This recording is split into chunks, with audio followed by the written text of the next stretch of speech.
Oi, pessoal. Eu me chamo Larice e vim aqui hoje tratar de um tema importante, tanto para a graduação, como para concurso público, como para a OAB.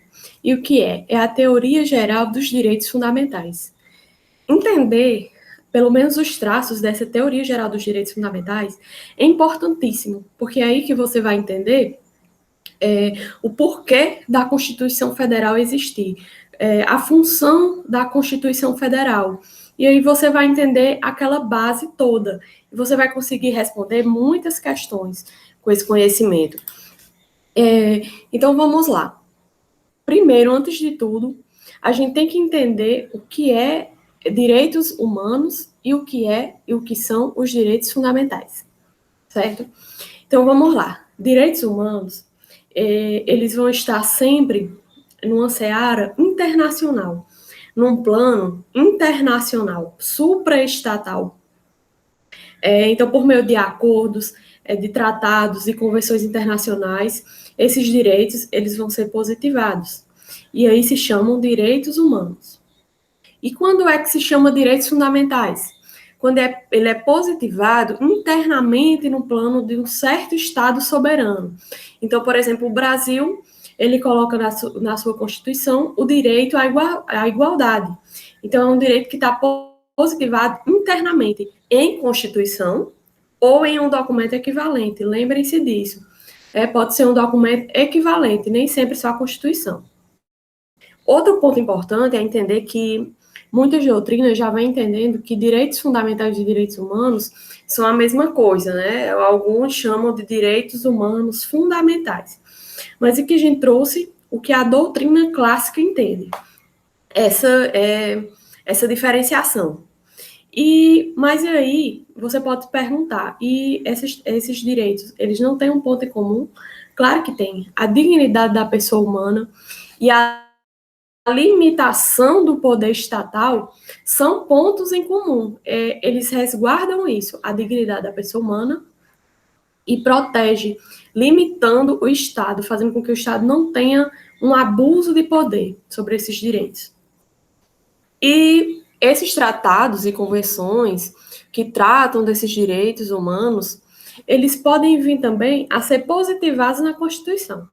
Então, ao mesmo tempo, pode ser direitos humanos e podem ser direitos fundamentais. E muitos tratados e convenções, eles são até transformados em emendas constitucionais. E quando? Quando forem aprovados, quando eles tratarem de direitos humanos, forem aprovados pelo Congresso Nacional em 2 turnos, por 3/5 dos votos dos membros. Então, se ele for aprovado dessa forma, vai ser equivalente a esses direitos à emenda constitucional, correto? E aí, a gente pode falar em fundamentalidade material e fundamentalidade formal desses direitos fundamentais. E o que é isso? A fundamentalidade material é aquela que trata do conteúdo. O que é que o direito trata? Aquela norma, ela está tratando intrinsecamente daqueles direitos fundamentais, de direitos que resguardam a dignidade da pessoa humana, então vai ser uma fundamentalidade material. E quando é que há uma fundamentalidade formal?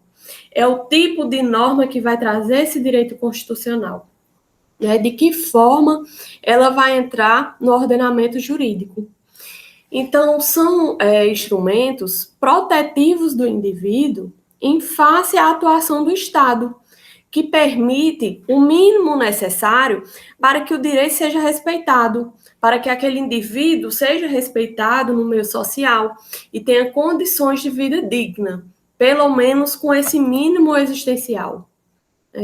Então, quais são as razões? A gente já falou um pouco, mas quais são as razões para ter esse direito fundamental? É a dignidade da pessoa humana e essa limitação do poder estatal, porque nós vivemos num Estado democrático de direito, em que o Estado ele deve se abster de atuar em determinadas situações, deve se abster de abusar, não ter abuso do poder. Então, é aquele Estado com poderes limitados, porém que, ao mesmo tempo, deve resguardar os direitos humanos.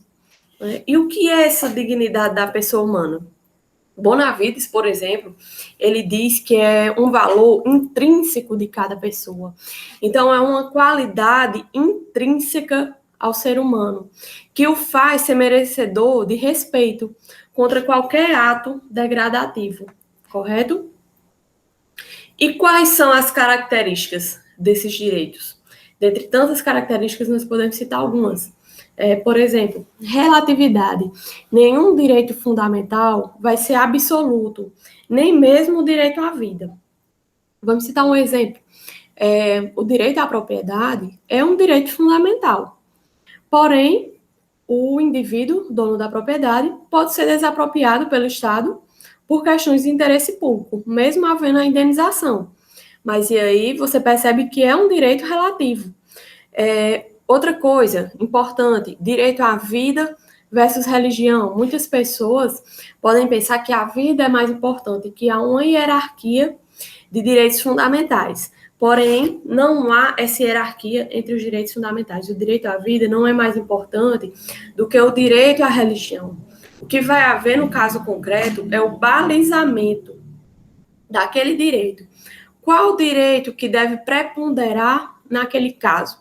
Então, vai ser uma prevalência de direitos caso a caso. Outra característica é a historicidade. Então, os direitos fundamentais, eles não são criados em um dado momento histórico e pronto. Eles são frutos de lutas, com o avançar do tempo, os direitos vão sendo conquistados. Outra característica é a imprescritibilidade. Então, em regra, o direito ele não perde a força pela passagem do tempo. Porém, existem direitos que podem sim ser perdidos caso não sejam exercidos. É o exemplo, novamente, do direito à propriedade. Então, é aquela questão do direito ao uso capião, se a propriedade que o indivíduo não vai lá há mais de 10 anos e preenche todos aqueles requisitos, o outro indivíduo pode usucapir aquela propriedade. Outra característica é a irrenunciabilidade. Em regra, não se pode dispor de um direito fundamental. Porém, pode-se renunciar se não ofender a dignidade da pessoa humana. É o exemplo, por exemplo, do reality show. As pessoas que participam de um reality show assinam um contrato dizendo que pode dispor de sua imagem. Então, contanto que não haja ofensa à dignidade da pessoa humana, ela pode renunciar. Outra característica é a universalidade. Por quê?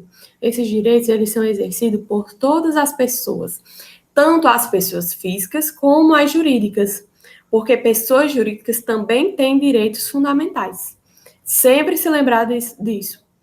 E quais são os direitos que qualquer pessoa no Brasil vai ter direito? É o direito à vida, é o direito à liberdade, é o direito à igualdade, é o direito à propriedade e é o direito à segurança. Então, o brasileiro nato, o brasileiro naturalizado, o estrangeiro residente, o estrangeiro em trânsito, todos vão ter esses direitos fundamentais. E falando-se agora em eficácia dos direitos fundamentais.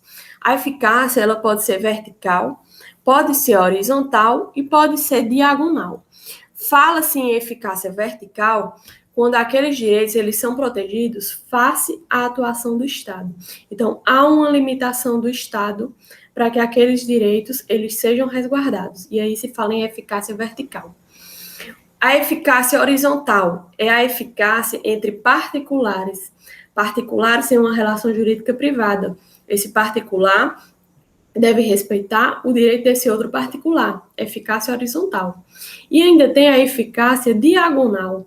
São particulares que um está em uma relação de superioridade. É o caso, por exemplo, de uma relação trabalhista. Há dois particulares. Porém, o empregador ele está em uma posição superior àquele empregado. Então, isso são a eficácia dos direitos fundamentais. Outra característica é a proibição do retrocesso social. Então, se aquele direito já foi regulamentado, não vai ser possível retroceder. Só vai ser possível aumentar ainda mais aqueles direitos. Nunca retroceder. E deve-se observar ainda o mínimo existencial que nós já falamos, e a reserva do possível do Estado. Porém, essa reserva do financeiramente possível do Estado, ela não pode ser invocada perante questões de saúde. A doutrina entende que essa reserva do possível ela não vai ser invocada em questões de saúde. Outra característica é a aplicação imediata. Então, de acordo com o artigo 5º, parágrafo 1º da Constituição, todos esses direitos fundamentais têm aplicação imediata. E o que é isso? São normas dotadas de todos os meios e elementos necessários para a sua incidência às situações, aos fatos concretos. Elas são aplicáveis até onde possam, até onde as instituições ofereçam condições. Porém, a eficácia dela ela pode ser plena, pode ser contida e pode ser limitada. E o que é a eficácia plena dos direitos fundamentais? É quando, por exemplo, ele não depende de regulamentação. Então, o direito à vida. O direito à vida não depende de regulamentação. Ele já tem aplicação imediata e já tem sua eficácia plena. Porém, existe ainda a eficácia contida. É aquele direito que pode haver restrição por uma lei posterior. Um exemplo clássico é o direito ao livre exercício de qualquer trabalho. Ele é livre, o ofício, a profissão, o trabalho, porém, atendida às qualificações que a lei estabelecer. Outra é a questão, por exemplo, do advogado. É livre a profissão de advogado, porém, o que é que a lei estabelece? Que a pessoa seja aprovada no exame de ordem.